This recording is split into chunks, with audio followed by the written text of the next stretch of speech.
مجامعت کے بعد عضو خاص کو دھو لینا ضروری ہے۔ فقی ابو اللیث سمرقندی رحمۃ اللہ علیہ نے اپنی کتاب میں لکھا ہے کہ صحبت و قربت کے بعد انسان کو اپنا عضو جو ہے وہ دھو لینا چاہیے، اپنا ذکر جو ہے وہ دھو لینا چاہیے۔ اس سے انسان تندرست رہتا ہے۔ کوشش تو یہ کرے کہ نیم گرم پانی سے دھو لے۔ اگر نیم گرم پانی نہ ہو تو کچھ دیر ٹھہرا رہنے کے بعد جو ہے ٹھنڈے پانی یا تازہ پانی سے بھی عضو دھو سکتا ہے۔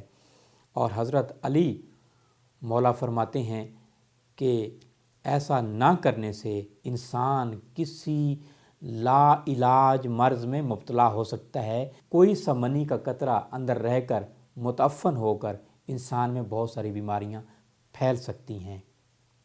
دیکھتے رہیے میرا یوٹیوب چینل طب نبوی پر جنسی امراض پر میرے بے شمار لیکچرز موجود ہیں۔